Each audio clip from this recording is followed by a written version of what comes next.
각 나라마다 속담들이 많이 있고요. 또 어떤 상황에는 그 속담을 사용하면 아주 적절하게 다른 걸 뭘 설명할 필요도 없이 적절하게 와닿는 그런 경우들이 있습니다. 이스라엘 민족에게도 속담들이 많았는데요. 그 중에 오늘 본문에 속담 하나가 소개되고 있습니다. 그게 보면 18장 2절에 나와 있습니다. 어떤 속담이냐 하면 2절 말씀 우리 같이 읽겠습니다. 18장 2절입니다.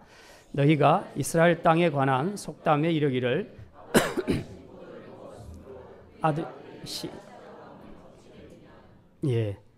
자, 정상적으로 아버지가 신 포도를 먹었습니다. 그러면 아버지 이가 신 것이 맞죠. 시다 막 그렇게 느껴야 되는데 아들이 막 이가 시다고 막 말하는 겁니다. 이게 무슨 이야기인가? 어째서 이런 일이 있을 수 있는가? 근데 이스라엘 가운데 지금 이 속담이 막 회자되기 시작을 했습니다. 그래서 이제 이 속담이 회자되기 시작한 또 배경이 있을 거 아닙니까? 무슨 사건들이 있으면 항상 말들이 떠돌잖아요. 네, 이스라엘에도 이 속담이 떠돌 때에는 또 나름대로 그런 배경이 있었다는 겁니다. 배경을 잠깐 살펴봅니다. 지금 유다는 이미 바벨론에게 망해서 이제 포로로 잡혀가 있는 그런 상태입니다. 오늘 이 말씀을 전하고 있는 에스겔 선지자는 유다가 BC 586년에 망할 때에 그때 여호야긴 왕과 함께 포로로 잡혀갑니다.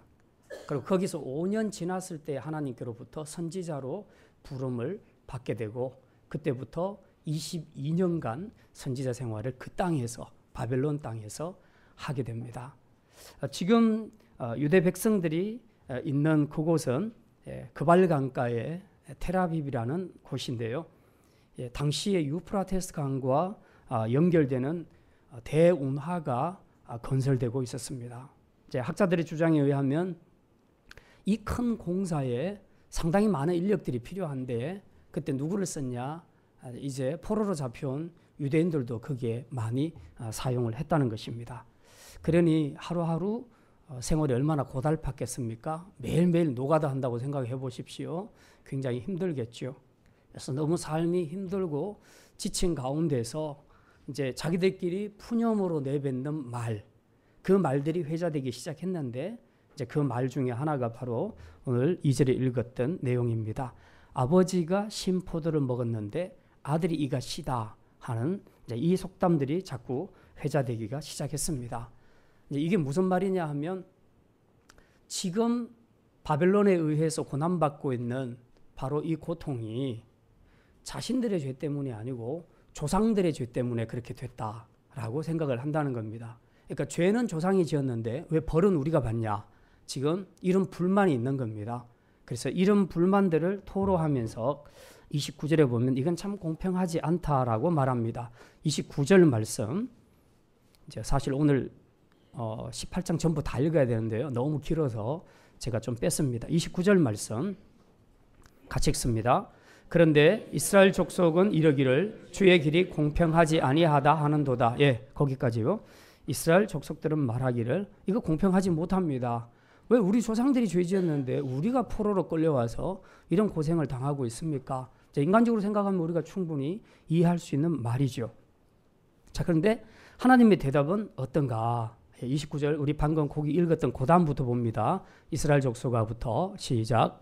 이스라엘 족속아 나의 길이 어찌 공평하지 아니하냐? 너희 길이 공평하지 아니한 것이 아니냐?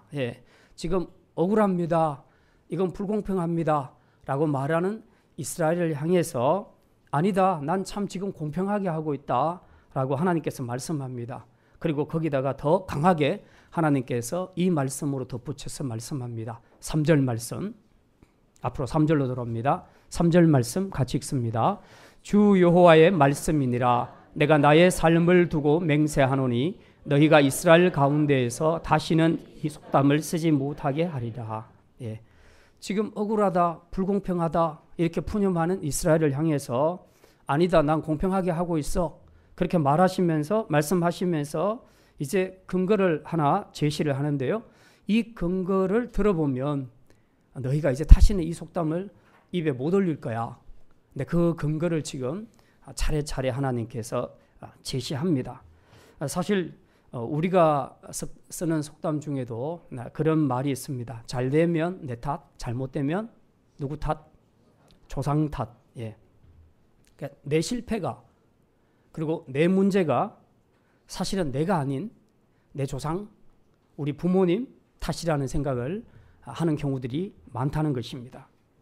이제 특히 우리 그리스도인들이 신앙생활을 하면서 우리가 항상 성공하지는 못하잖아요.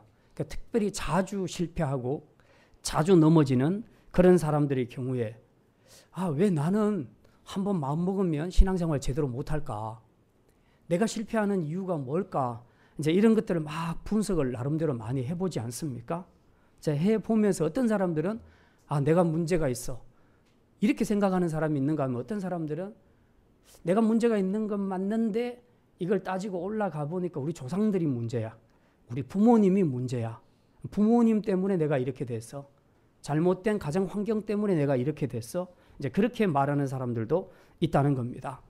근데 그만큼 가족이라는 것은 영향력이 그만큼 크기 때문에 사실 한 사람이 성장해 가는 과정에서 가족의 영향을 제일 많이 받죠.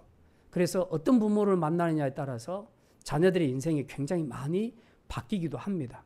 이제 그런 점에서는 충분히 일리가 있다고 생각할 수 있습니다. 내 문제는 분명히 있는데 근데 그 문제를 파고 들어가 보면 우리 부모가 문제야. 우리 할아버지가 문제야. 우리 가문이 문제야. 하는 이런 식으로 우리가 다른 사람 탓을 하게 될 수도 있다는 것입니다. 자, 이제 우리가 이런 문제 앞에서 하나님은 과연 이런 문제들에 대해서 어떻게 생각하시는가? 성경은 이 문제에 대해서 우리의 그런 태도에 대해서 어떻게 생각하시는가 하는 것을 우리가 좀 알 필요가 있습니다. 그래서 오늘은 이런 것에 대한 남의 탓을 하는 것에 대한 하나님의 생각은 어떤지 그리고 하나님의 진짜 속마음은 무엇인지 우리가 오늘 말씀을 통해서 함께 생각하려고 합니다. 첫 번째는 우리가 꼭 알아야 될 것은 이겁니다. 구원의 신앙은 개별적이라는 것입니다. 한번 따라합시다. 구원의 신앙은 개별적입니다. 예, 조상들 때문에 오늘날 우리가 이 재앙을 받게 되었다 하고 억울해하면서 원망하는 이스라엘 백성들을 향해서 하나님은 단호하게 그게 아니야 라고 말씀합니다. 그러면서 뭐라고 말하느냐? 개별적이야. 그렇게 말씀하시는데 4절에 이렇게 말씀합니다. 4절 말씀 같이 읽습니다. 모든 영혼이 다 내게 속한지라 아버지의 영혼이 내게 속함같이 그의 아들의 영혼도 내게 속하였나니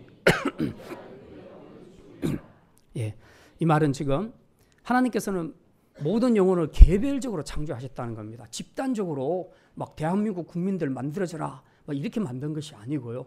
하나님은 개별적으로 다 만드셨다는 것입니다. 그리고 개별적으로 만든 그 인생들을 각각 하나님께서 각각 개별적으로 주관하고 계신다는 겁니다. 여러분은 부모들에 의해서 그렇게 태어났지만 사실 여기 앉아있는 분들도 얼굴이 하나도 같은 사람이 없잖아요. 전부 다 다릅니다. 목소리도 다 다르고 모든 게 다 다릅니다. 그건 하나님께서 이 유전인자를 통해서 개별적으로 창조하셨기 때문에 그렇습니다. 만약에 무슨 영화에 나오는 것처럼 그 인간을 인공적으로 만들어내기 시작하면 다 외모가 똑같지 않겠습니까? 그런데 우리는 절대 그렇지 않거든요. 다 외모도 다르고 모든 기질도 성격도 전부 다 다릅니다. 하나님이 여러분을 개별적으로 창조하셨다는 겁니다. 따라서 여러분을 인도하시고 여러분의 삶을 섭리하시고 주관하실 때도 하나님은 개별적으로 인도하십니다. 이 사람 저 사람 묶어서 같이 그렇게 주관하시는 것이 아니라는 겁니다. 이렇게 수많은 인구가 세상에 살고 있어도 하나님은 각 사람들을 다 개별적으로 주관하시고 인도하신다는 것입니다. 그래서 심지어 한 가정에 사는 아버지와 아들도 둘이가 같은 운명 공동체가 되도록 그렇게 인도하시지는 않는다는 겁니다. 다시 말하면 아버지가 잘못한 것은 아버지가 벌받고 아들이 잘못한 것은 아들이 벌받도록 한다는 철저한 개별적으로 하나님께서 개인을 인도하신다는 것입니다. 4절의 말씀이 바로 그 이야기죠. 모든 영혼이 다 내게 속했다. 아버지의 영혼이 따로 나에게 속한 것처럼 그 아들의 영혼도 따로 내게 속해 있다. 그러니 범죄하는 그 영혼이 죽는다. 범죄하는 그 영혼이 죽지 아버지가 죄지었는데 아들이 죽는다거나 아들이 죄지었는데 아버지가 죽는다거나 이런 엉터리 같은 일은 절대로 일어나지 않을 것이다 하나님께서 지금 그렇게 말씀합니다. 그러면서 이제 이 구체적인 이 말만 갖고는 4절만 갖고는 이해를 다 못할 것 같아서 하나님이 아주 상세하게 지금 3대 부자의 이야기를 5절부터 18절까지 하고 있습니다. 길게 3부자의 이야기를 하고 있습니다. 먼저 1대입니다. 자, 1대는 5절부터 보니까 사람이 만일 의로워서 정의와 공의를 따라 행하며 1대 할아버지가 지금 의롭게 사는 사람인데 이 사람이 어떻게 살았는가는 6절, 7절, 8절, 9절에 계속 나옵니다. 여기 보니까 뭐 산 위에서 재물을 먹지 않는다. 이 말은 우상 숭배 안 했다. 그리고 이웃의 아내를 더럽히지 않았다. 이 말은 간음죄를 짓지 않았다. 사람을 학대하지 않았다. 빚진 자의 전당물을 돌려줬다. 이것은 이웃을 사랑하라는 계명을 실천했다. 자, 이걸 보니까 이 사람은 진짜 의롭게 산 사람이 맞아요. 자, 이렇게 이 사람이 의롭게 산 행위를 쭉 나열하면서 마지막 9절에서 1대에 의롭게 산 그 사람에 대해서 이렇게 평가합니다. 9절 같이 읽습니다. 내 율례를 따르며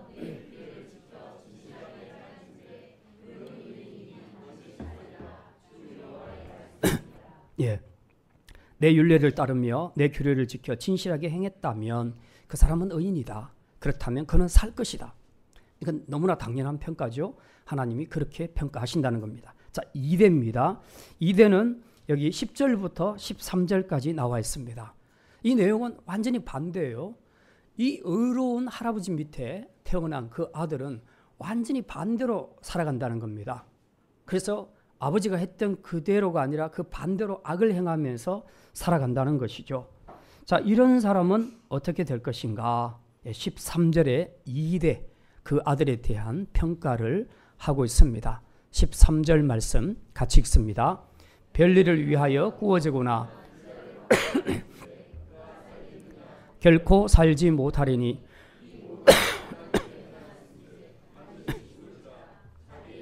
자기에게로 돌아가기라.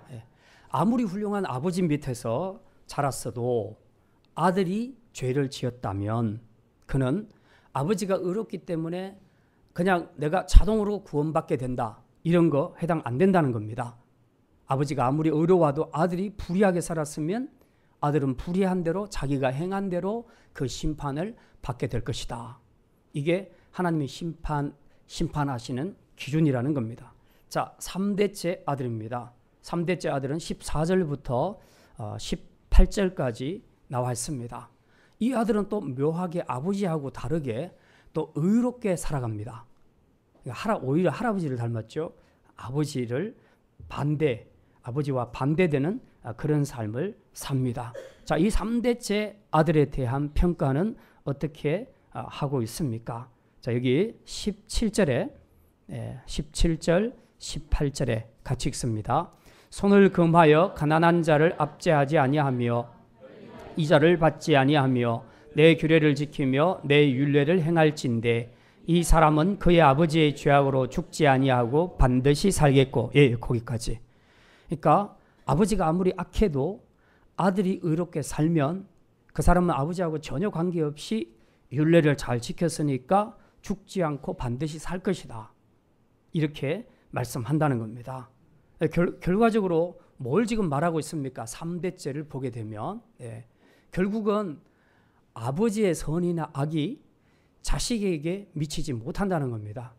모두가 다 각자가 하나님 앞에서 어떻게 살았느냐 그걸로 하나님께서 평가하신다는 말씀이죠. 이게 바로 구원과 심판의 개별성입니다. 그리고 하나님이 우리 신앙을 평가하시는 기준이라는 것이죠. 예전에 저희 아버지가 살아계실 때 제 예수를 77세 때 예수님을 영접했는데 그 전까지 오랜 세월 동안 예수 믿지 않고 살았습니다. 저희 가족들은 다 교회를 다녔고 믿음의 생활을 했는데 그러다 보니까 이렇게 한 번씩 모이면 아버지 앉혀놓고 가족들이 뺑 둘러앉아서 집중적으로 막 공격을 해서 전도를 합니다. 그래서 아버지 이렇게 사시다가 지금 돌아가시면 어떻게 되겠냐고 지금이라도 예수님 영접하시라고 막 그런데 아버지 끄떡도 안 합니다. 그랬더니 어느 날 저희 어머님이 그랬어요. 우리는 모두 다 천국에 가는데 당신 혼자 지옥에 떨어지면 그거 어떻게 하겠냐. 그래도 당신 예수 안 믿겠냐. 이제 그러니까 제 아버님이 이제 그렇게 말씀하셨습니다.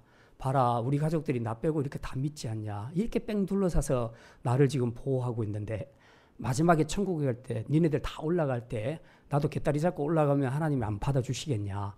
이제 그렇게 말씀을 하시더라고요. 예. 구원은 1+1이 아닙니다. 예. 구원은 끼워 팔기가 안 돼요. 각각 낱개로 파는 겁니다. 예. 구원과 심판은 철저히 개별적이라는 것을 우리가 기억해야 합니다. 혹시 우리 부모님이 믿음이 너무 좋으니까 그냥 나는 어떻게 잘 될 거야 라고 생각하시는 분들 조심하셔야 됩니다. 예.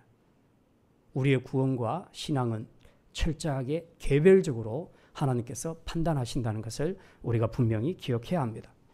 자, 반대로 자신의 실패가, 자신의 문제가 부모 때문이라고 부모 탓을 하는 그런 사람들도 있습니다.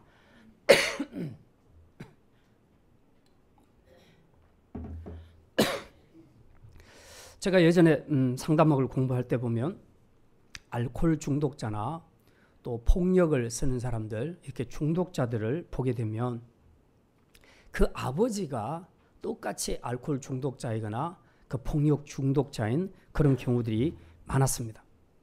근데 이제 그 아들의 이야기를 들어보면 자기가 이렇게 죄를 저지르고 인생을 이렇게 사는 것은 다 아버지 때문이다. 이제 이렇게 말하는 것을 많이 듣습니다.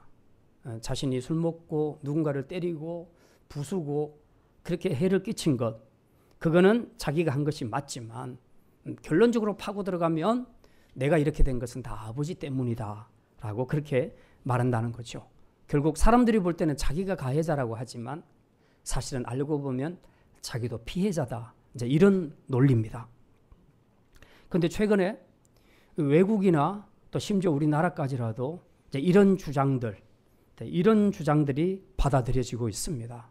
그래서 뭐 알코올 중독의 폭력적인 아버지 밑에서 사랑도 못 받고 매를 맞고 자라난 아이들이 나중에 어른이 되어서 결국은 자신이 가장 싫어하고 미워하는 아버지의 모습을 그대로 똑같이 닮아서 똑같이 알코올 중독의 폭력적인 사람이 되어서 범죄를 저지를 때 법정에서 많은 변호사들이 이 사람도 알고 보면 사실은 피해자입니다 하는 논리로 변호를 한다는 겁니다. 그리고 그것들을 받아들이는 추세로 지금 변화되고 있다는 것이죠.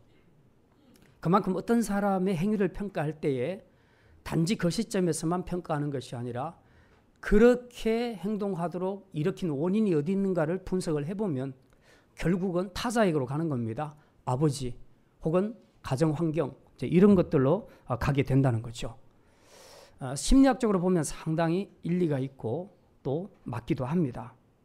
사실 그런 부족한 부모 밑에서 자란 아이들은 성장 과정에서 내면에 많은 상처와 아픔들이 있습니다. 이런 것들은 경험해 보지 못한 사람들은 절대로 알 수 없는 일들입니다. 자, 이렇게 아버지에게서 맺힌 것들, 어려서 자기 힘으로는 대항할 수 없었던 것을 이제 나중에 자기가 어른이 됐을 때에 자기도 말하자면 똑같이 학습이 되어서 다른 사람에게 자기보다 약한 다른 대상을 향해서 똑같이 아버지처럼 행동을 하는 것입니다. 이게 바로 학습이 된 것이죠. 그러면 아버지 때문에 내가 이렇게 됐기 때문에 그럼 내가 한 행위는 정당하다고 할 수 있느냐? 이런 범죄에 대해서 우리가 면죄부를 줄 수 있겠냐 하는 것입니다. 성경적으로 볼 때 내가 그런 아버지 밑에서 자랐기 때문에 나도 그럴 수밖에 없었습니다 라고 말하는 것이 성경적으로 인정될 수 있는가 하는 거죠. 만약 그게 인정된다면 우리는 부모 탓을 하고 무슨 죄를 짓든지 전부 면죄부를 받게 될 것입니다. 그러면 자기는 그런다 치더라도 자기가 피해를 준 그 당사자, 선의의 피해를 입은 그 당사자는 지금 어디다가 호소를 할 겁니까? 그러면 악은 악을 낳고 계속 악을 낳게 될 것입니다. 성경이 전혀 지지하지 않는 주장이라는 것을 우리는 분명히 이해해야 합니다.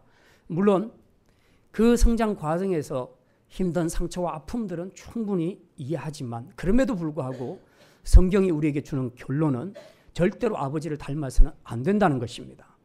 각자가 행한 대로 하나님이 심판할 것이다. 그러므로 절대로 아버지 핑계를 대거나 어머니 핑계를 대거나 남 탓을 하지 말라고 성경은 말하고 있습니다. 사실 성경도 성경이지만 우리가 일상적인 생활에서도 반대 케이스를 많이 볼 수 있습니다. 사실 저희 집안도 좀 그런 케이스라고 볼 수 있습니다. 저희 아버지는 술 드시고 그런 분은 아니에요. 아주 성실하신 분인데 저희 큰형님, 저하고 굉장히 나이 차이가 많이 나서 저는 어릴 때 그 형님을 보면 거의 아버지 같은 생각이 들 정도로 그렇게 그런 느낌이었는데 아무튼 술만 먹고 들어오면 집안 물건을 다 부수는 겁니다. 그리고 하루는 칼을 들고 막 어머니 아버지한테 막 칼을 막 들이다 대는 겁니다. 그러니까 얼마나 놀랐겠어요. 한 번 큰형님이 술 먹고 들어오면 전부 집안에 비상이 걸리는 겁니다. 그러니까 저희 그 맨 밑에 7남매 중에 제가 막내고 바로 위에 저희 형이 있는데요. 1살밖에 차이가 안 나요. 둘이가 쌍둥이처럼 컸는데요. 이제 아직 어리니까 무섭죠. 칼 들고 막 그러니까 막 다 부숴버리고 그러니까 얼마나 무섭겠어요. 그러니까 그때가 되면 이제 막 다락방이든 어디든 찾아서 이제 둘이서 숨는 겁니다. 그걸 오랫동안 겪어보면요. 사람이 막 심장이 벌렁벌렁거리거든요. 굉장히 힘들어요. 그런 것들이. 이제 그런 생활을 하면서 느낀 게 뭐냐면 이제 한쪽 구석에 가서 이제 몰래 숨습니다. 안 들켜야 되니까 일단. 그리고 둘이 앉아서 이제 그런 다짐을 합니다. 서로. 우리는 나중에 크면 절대로 술 마시지 말자. 그게 첫 번째 약속이었어요. 그리고 우리는 술 마시지 말고 열심히 공부만 하자. 열심히 교회 생활만 하자. 딱 이걸 둘이가 이제 다짐을 했습니다. 그리고는 성장 과정에서 우리가 그 약속을 지켰거든요. 그 똑같은 환경에서 알코올 중독이나 폭력적인 부모, 형제 밑에서 어떤 사람은 그걸 굉장히 싫어하고 미워하면서도 그대로 닮아가는 사람이 있고 어떤 사람은 확실하게 그걸 거부하고 반대 노선을 걸으면서 바르게 살려고 하는 사람도 분명히 있다는 겁니다. 그러니 내가 부모 때문에 이렇다, 형 때문에 이렇다라고 말할 때에 마음은 이해할 수 있지만 절대로 그것이 자기 죄를 합리화할 수 있는 이유가 될 수는 없다는 것입니다. 반대 케이스도 분명히 존재하고 그리고 무엇보다도 성경이 우리에게 그래서는 안 된다고 그렇게 말씀하고 있기 때문에 그렇습니다. 결국은 술 먹고 행패 부리는 그런 모습에 대해서 치가 떨리는 것은 똑같은데 왜 한 사람은 똑같이 모방하는 쪽으로 결정을 하고 왜 한쪽은 반대의 길로 선택을 하는가 하는 것이죠. 결국 자기 몫이라는 겁니다. 모든 판단과 선택과 결정은 다 자기 몫이다. 이것이 주님이 하나님께서 강조하시는 말씀입니다. 이게 바로 개별성이라는 것이죠. 그래서 남의 탓만 하고 있는 이스라엘 백성들을 향해서 남의 탓하지 마라. 너희들의 문제다. 지금 절대로 나는 불합리하게 불공평하게 너희 조상이 지은 죄를 너희한테 벌을 주고 그렇게 하지 않는다. 하나님께서 분명히 그렇게 말씀합니다. 결국 문제는 환경이 아니고 그 동일한 죄, 조상이 혹은 우리 부모님이 우리 형님이 지었던 그 동일한 죄를 짓고 있는 나 자신이 문제라는 거죠. 사실 십자가 안에서 보면 남의 잘못이 아닌 나의 잘못이 보이게 되어 있습니다. 그런데 십자가를 보지 못하면 언제나 늘 남이 문제입니다. 내가 문제가 아니라 저 사람이 문제입니다. 나를 이렇게 한 것도 저 사람입니다. 그래서 항상 원망, 불평 그리고 남 탓을 하게 되는 것이죠.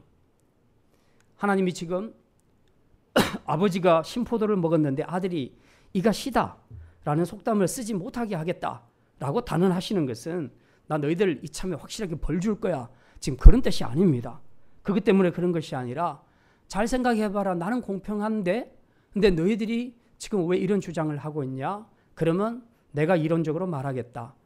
개별적인데도 불구하고 너희들이 이 재앙을 받고 있는 것이라면 죄는 너희에게 있는 것이다. 다시 말하면 너희 조상들도 죄를 지었지만 너희들이 지금 살고 있는 것도 똑같다. 그러니 너희들은 조상 때문이라고 말하지 마라. 그렇게 하나님께서 말씀하고 계시는 것입니다. 결국 이런 재앙을 통해서 이스라엘이 생각해야 될 것은 조상 탓을 할 것이 아니라 자기를 먼저 돌아봐야 한다는 것입니다. 그럼에도 불구하고 이들은 자신의 범죄한 모습들은 깨닫지 못하고 오히려 모든 책임을 조상들에게 돌리고 또 그런 상황을 허락하신 하나님께 불공평하다고 원망하며 불평했던 것입니다. 정말 자신의 문제 앞에서 자신의 잘못은 인정하지 않고 남의 탓하며 또 심지어는 내가 너무 재수없다. 정말 내 운명은 이렇게밖에 되지 않는가. 그 남은 평생을 늘 이런 후회감과 그리고 이 우울증 속에서 허비하며 살아가는 그런 사람들도 꽤나 있습니다. 죄는 누구나 지을 수 있고 또 누구라도 넘어질 수 있습니다. 그런데 그 넘어진 자리에서 그 실패한 자리에서 남의 탓만 하고 원망하는 사람은 희망이 없습니다. 회복이란 실패의 자리에서 넘어진 자리에서 진심으로 자신의 모습을 보면서 자신의 죄인됨을 보면서 죄를 깨닫고 뉘우치고 회개하는 자에게 회복이 주어질 줄 믿으시기를 바랍니다. 오늘 여러분 안에 그리고 여러분의 가정 안에 혹시 발견되고 감지되고 있는 그런 문제가 있습니까? 만일 하나님이 연단으로 주신 고난이 아니라면 우리는 틀림없이 이런 문제들 앞에서 남의 탓을 하기 전에 먼저 우리 자신을 돌아보아야 합니다. 내 부모는 물론 그랬지만 혹시 내 부모처럼 나도 그런 부분이 없는가를 돌아보고 반성하는 것이 필요하다는 것입니다. 내 부모는 그랬더라도 나는 그렇게 살아서는 안 된다고 주님은 그렇게 말씀하십니다. 그러므로 이런 상황들 앞에서 우리가 가장 먼저 해야 할 일은 부모를 탓하거나 하나님을 원망하기보다는 먼저 자신을 하나님 앞에 세우고 자신을 복음 앞에 세워야 합니다. 우리가 알고 있는 복음은 부모의 어떠함과 전혀 관계없이 우리 자신이 먼저 복음 앞에 바로 서는 것입니다. 부모의 잘못으로 내가 구원에서 떨어지는 억울한 일은 절대로 없을 것입니다. 그러나 우리가 부모의 잘못을 보고서도 내가 내 의지로 내 인격으로 부모를 답습하는 삶을 계속 살게 된다면 나도 부모처럼 내가 행한 대로 심판을 받게 될 것입니다. 그러므로 우리는 부모를 보지 말고 환경을 보지 말고 오직 이 문제를 위해 십자가에 죽으신 주님을 바라보고 그 앞에 선 자신의 죄됨을 볼 수 있기를 바랍니다.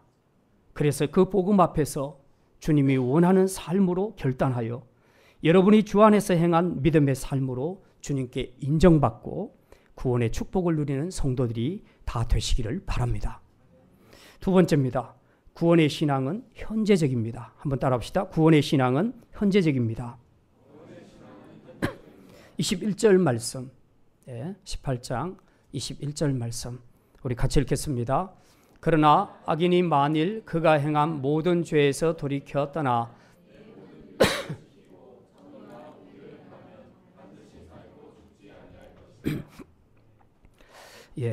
여기 보면 악인이라도 전에 행하던 모든 죄에서 돌이켜 떠나 하나님의 말씀대로 살면 죽지 않고 살게 된다. 그렇게 말씀합니다. 그가 행했던 모든 죄가, 과거에 행했던 모든 죄가 하나님 안에서는 다 기억되지 않을 것이다. 하나님이 그렇게 말씀합니다. 한마디로 악을 행하고 살았던 사람도 살 수 있다는 희망이 있다는 것입니다. 이게 많은 사람들이 전도를 해보면 특별하게 악하게 산 사람들이 있죠. 그런 사람들은 전도를 하면 어떻게 나 같은 사람이 구원받을 수 있겠습니까? 어떻게 나 같은 사람이 천국 갈 수 있겠습니까? 그렇게 말하는데 오늘 말씀을 보니까 전혀 그렇지 않습니다. 과거에 어떤 못된 짓을 행했더라도 그가 돌이켜 죄에서 떠나 하나님께로 돌아오게 되면 하나님은 그의 과거의 모든 죄를 기억하지 않겠다고 말씀하십니다. 또 24절에 보면 반대 케이스가 나옵니다. 자, 반대 케이스 24절 우리 같이 읽겠습니다. 만일 의인이 돌이켜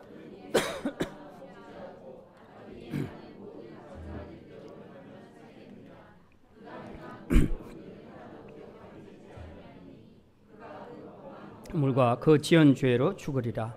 여기는 반대 케이스죠. 의인으로 잘 살다가 어느 날 갑자기 이 사람이 탈선하기 시작해서 지금 죄악의 길로 걸어가고 있는 사람이 있다는 것입니다. 자, 이렇게 한다면, 그리고 그가 계속해서 그 불의의 길을 걸어간다면 어떻게 될 것인가?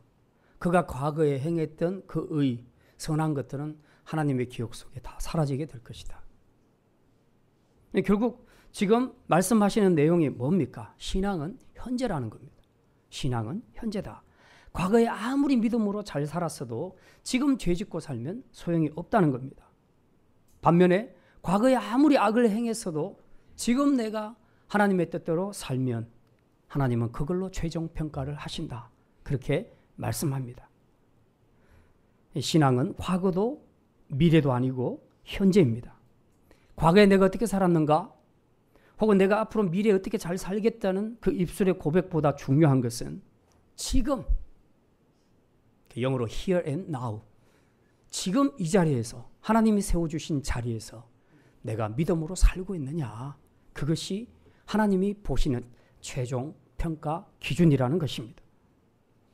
사실 이제 가끔씩 전도해보면 과거에 교회 다녔다는 분들이 꽤 나옵니다. 심지어 과거에 교회 다니면서 교사도 해봤다, 집사도 해봤다, 회장도 해봤다, 이제 그런 얘기를 하는 사람들이 많습니다. 근데 묻지요. 왜 지금은 교회 안 다니십니까? 그러면 대답 못하고 웃습니다. 교회 다니는 사람들 중에서도 가끔씩 이렇게 표현합니다. 과거에는 내가 굉장히 신앙이 좋았었어. 내가 이렇게 열심히 하고 저렇게 열심히 하고 막 이제 그런 얘기를 합니다. 간증 아닌 간증을 하는 경우들이 많은데, 근데 지금은 왜 그렇게 못 삽니까? 하고 물으면 또 대답을 못 합니다. 신앙도 무슨 연애하는 것처럼 과거의 아름다운 추억으로 간직하는 분들이 꽤나 많이 있습니다. 물론 과거에 우리가 열심히 있게 살았던 그 신앙생활이 분명히 좋은 추억이고 이것이 우리가 다시 일어서게 하는 좋은 계기가 될 수도 있습니다.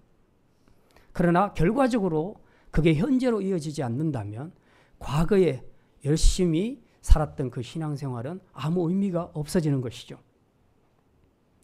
만약 과거에 화려했던 신앙의 추억만 안고 마치 그 공로로 내가 쉽게 천국에 갈 수 있을 것처럼 그렇게 생각한다면 우리는 다시 한번 생각해 보아야 합니다.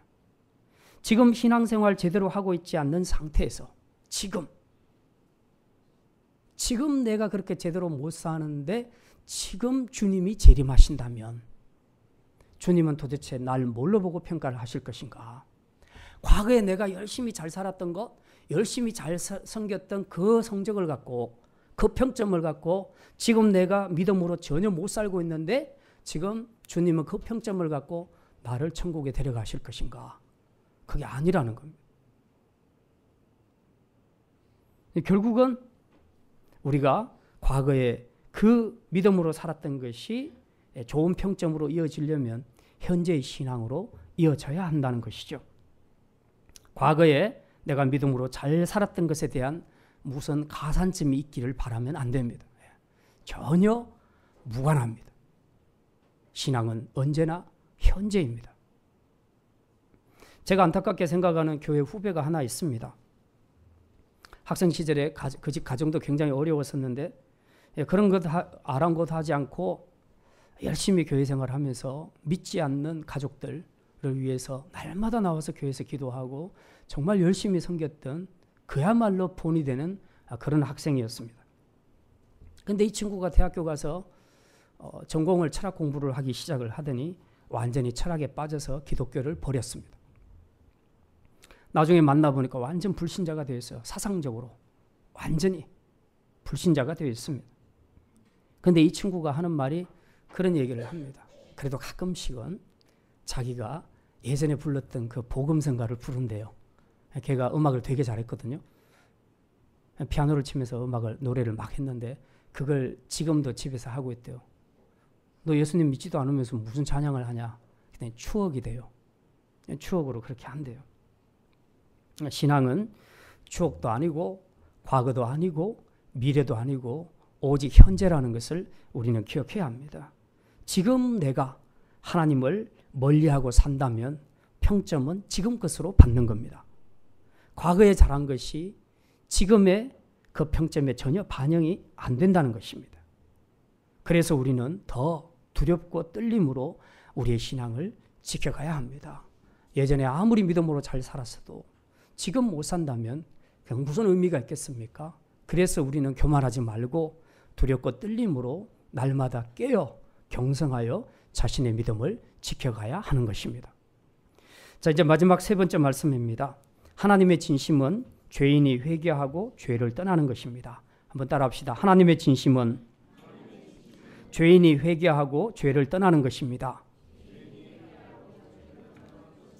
23절 말씀 우리 같이 읽습니다. 주 여호와의 말씀이니라. 내가 어찌 악인이 죽는 것을 조금인들 기뻐하랴. 그가 돌이켜 그 길에서 떠나 사는 것을 어찌 기뻐하지 아니하겠느냐. 예. 그리고 30절 말씀 같이 읽습니다. 주 여호와의 말씀이니라. 이스라엘 족속아, 내가 너희 각 사람이 행한 대로 심판할지라. 너희는 돌이켜 회개하고 모든 죄에서 떠날지어다. 그리한즉 그것이 너희에게 죄악의 걸림돌이 되지 아니하리라. 하나님이 지금 아버지가 신 포도를 먹었는데 아들이 이가 시다는 속담에 대해서 이야기를 계속 진행하고 있는 것은 이스라엘 백성들을 벌주고 협박하기 위함이 아닙니다. 지금 이스라엘이 착각하고 있다는 거죠. 우리는 죄가 없는데 조상들 때문에 이렇게 고난을 당하고 있어 라는 바로 그 사람들에게 사실은 이 고난이 너희 죄 때문이야 라고 하나님께서 지금 보여주시는 것입니다. 그러면서 빨리 너희의 그 진짜 모습을 봐라. 그리고 이제는 회개하고 돌아오라. 하나님이 그렇게 말씀합니다. 자, 이 말씀을 하는 과정에서 막 심판을 얘기하고 죽을 것이다. 자기 죄로 죽을 것이다. 막 이런 단어를 많이 쓰니까 우리가 생각하기에 좀 하나님이 좀 무서운 분인 것처럼 그렇게 생각하기 쉽지만 오늘 여기 23절에 보니까 하나님은 악인이 죽는 것을 조금도 기뻐하지 않는다. 오히려 그가 그 길에서 떠나 사는 것이 내 기쁨이다. 이렇게 말씀합니다. 이게 범죄한 백성을 향한 하나님의 진심이고 사랑입니다. 사실 우리는요, 대인관계에서 나를 괴롭히는 사람, 나를 힘들게 하는 사람, 그런 사람들이 벌 받으면 솔직히 되게 기분이 좋죠. 어색하네. 저만 그런가요? 훌륭하신 성도님들 앞에서 제가 실수를 했네요. 정말 나를 힘들게 하는 그런 못된 사람들을 볼 때에 저 사람들이 벌 받았으면 좋겠다는 생각을 하게 됩니다. 하게 돼요. 여기 이제 정상적인 반응이라고 볼 수 있죠. 그런데 구약의 성경을 보면 하나님께서 이스라엘 백성들이 혹은 이방 열방들이 잘못했을 때 하나님께서 징계하시는 경우들이 되게 많죠. 그래서 구약 성경을 읽다가 보면 시험에 드는 사람들이 있습니다. 구약에서는 왠지 하나님은 좀 무서운 하나님, 매를 들고 때리시는 하나님, 용서하기보다는 자꾸만 훈계하시고 뭘 하시는 하나님, 자꾸 이런 이미지가 있어서 구약의 하나님을 자꾸 생각할 때마다 두렵고 그리고 때로는 시험에 드는 그런 경우들이 많이 있습니다. 그런데 오늘 여기 성경에 보니까 역시 그런 그 분위기가 있지만 우리가 정말 중요한 몇 말씀이라도 중요한 말씀을 우리가 핵심적으로 잘 파악하는 것이 중요합니다. 20절에 분명히 말하죠. 내가 어찌 악인이 죽는 것을 조금인들 기뻐하랴. 우리 안에는 조금은 기뻐하는 게 있잖아요. 그죠?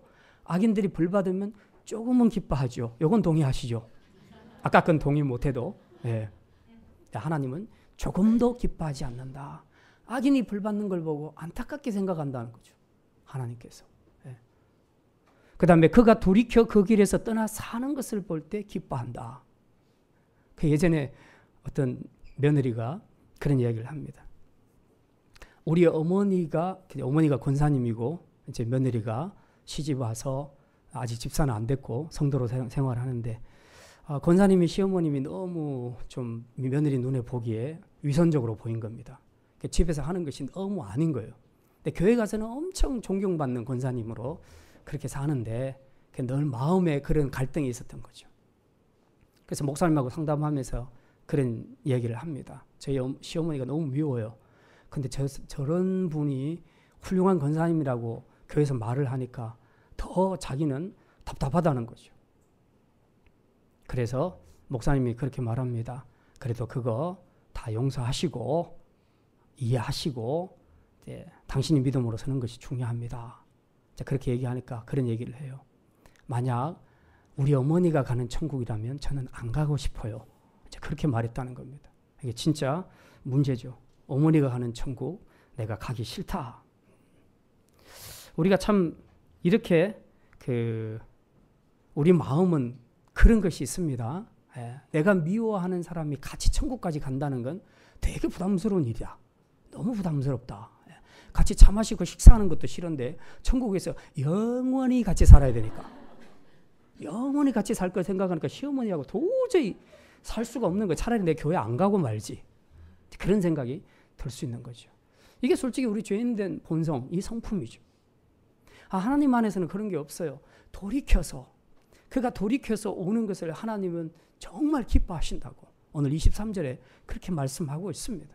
그러니까 이 하나님의 성품이 우리 안에 부어지지 않으면 우리는 죄인이 돌이키는 것도 싫어요.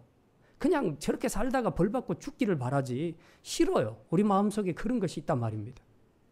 근데 오늘 이 에스겔 선지자는 하나님의 성품을 이렇게 소개하고 있습니다. 그래서 하나님은 자기 백성을 사랑하기보다 매를 들고 때리는 그런 잔인한 분으로 생각하는 것 같지만 사실은 그게 아니다. 하나님은 죄인이 죽는 것을 하나도 기뻐하지 않고 죄인이 돌아올 때 너무 기뻐하시는 그런 사랑의 하나님이시다. 그렇게 말씀합니다. 그러면서 30절에서 속히 죄에서 떠나라. 속히 죄에서 떠나라고 그렇게 말씀합니다. 이처럼 하나님이 기다리신다는 거죠. 사랑한다는 거죠. 나 너희들 벌받고 죽는 거 원하지 않아. 돌아왔으면 좋겠어. 그러니까 빨리 죄에서 떠나라. 30절에 그렇게 말씀하시죠. 그러면서 32절에 결론적으로 못을 박습니다. 32절 말씀 같이 읽습니다. 주 여호와의 말씀이니라. 죽을 자가 죽는 것도 내가 기뻐하지 아니하노니 너희는 스스로 돌이키고 살지니라. 하나님은 할 수만 있으면 모든 사람들이 죄에서 돌이켜서 살기를 원하신다는 것이죠. 이게 바로 인간을 향한 하나님의 사랑이고 하나님의 은혜입니다. 진짜 하나님의 소원은 바로 이거죠. 스스로 돌이키고 제발 살아라. 제발 살아라. 이게 하나님의 진정한 소원이라는 것입니다. 그래서 단 한 사람이라도 구원받기 원하시는 하나님의 이 사랑의 마음 때문에 요한복음 3장 16절의 복음이 세상에 주어졌습니다. 3장 16절 우리 같이 한번 외워볼까요? 하나님이 세상을 이처럼 사랑하사 독생자를 주셨으니 이는 저를 믿는 자마다 멸망치 않고 영생을 얻게 하려 하심이니라. 누구든지 멸망치 않고 영생을 얻기를 원하시는 것이 하나님의 사랑의 마음인 줄 믿으시기를 바랍니다. 그리고 이 마음이 밖으로 드러난 것이 바로 십자가 사건입니다. 이제 남은 선택은 우리 몫입니다.